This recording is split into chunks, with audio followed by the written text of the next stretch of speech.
دی باب کې چې دا درې خبرې دي. یو له حائزې ښځې سره جماع کول دي. حائزه ښځه چې کله د حیض په حالت کې وي جماع ورسره کول حرام دي. دا تقریبا طالبانو اتفاقی قول صحیح ده. داسې ښځه چې هغه په حیض کې وي جماع ورسره کول حرام دي. یو دا په قرآن هم ثابته د حرمت دا تقرب النساء فی المحیض، او احادیث هم ډېر احادیث یې په منع باندې راغلي چې حد شهرت ته رسیدلی دي. حتی مستحل چې یو څوک له خپلې ښځې سره جماع په حالت حیض کې حلاله وبلي پې کافر کېږي طالبانو. دا یوه دا اتفاقي خبر ده، څنګ ته به یې کوو.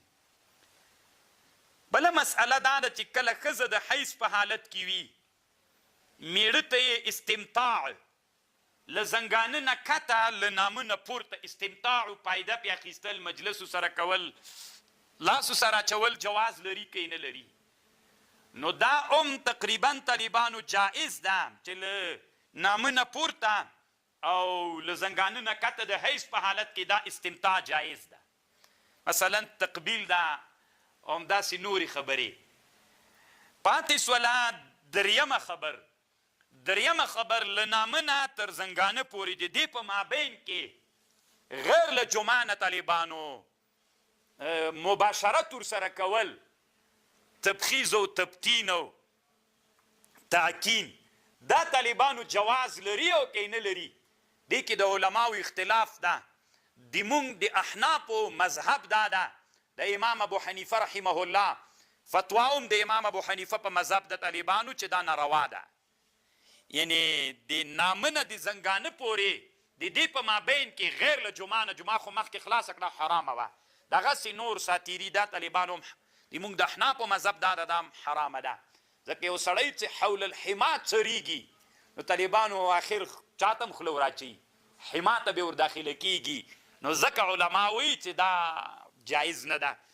او د موږ د احنافو دپاره حدیث د باب چې د دا طالبانو د جمهورو دپاره دلیل ده. یعنی د موږ د احنافو دپاره د مجوزینو دپاره د حدیث د باب چې د دا محمول د په چا باندې په استحباب باندې، او دوی له دې روایت نه استدلال کوي کان یباشر فوق الازار، نبی علیه السلام به مباشرت کو فوق الازار د بیبیانو سره کله به چې په حالت ته مرض کې وي.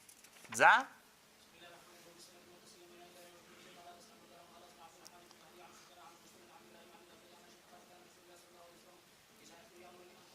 عایشه رضی الله عنها وی چې کله به زه حایزه سوم امر به کو نبی علیه السلام ان اتذر چې زه ازار وتړم ثم یباشروني بیا به ما سره مباشرت کو. بشرت طالبانو مباشرت دې ته ویل کېږي چې پوستکی له پوستکي سره وجنګې که نه سینه خلاصه کړي او هغه سینه خلاصه کړي داسې چې سره زور کوي سره، دا طالبانو مباشرت. ځه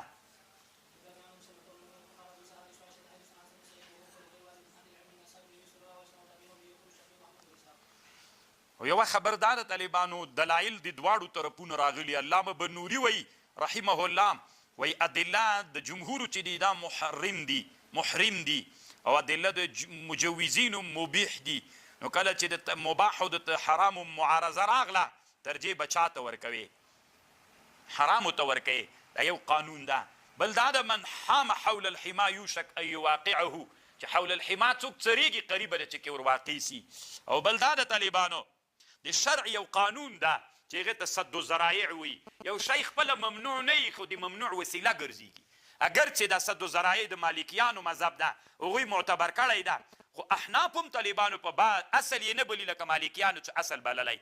مالکیانو صد الذرایع اصل بللی، احناف اصل نه بلي. خو په بعضې مسائلو کې احناف وایي چې کوم شی چې حرام نه وي خو وسیله د حرامو ګرځي طالبانو بیا څوک ده؟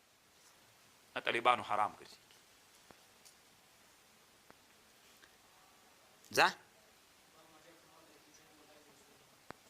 طالبانو دلته یوه خبر دا د بابو ما جاء فی مواکلت الحائز و سورها، دا د جنوب ټکی نشته ده. او دا ځکه نشته ده چې حدیث کې هم طالبانو دا نشته ده.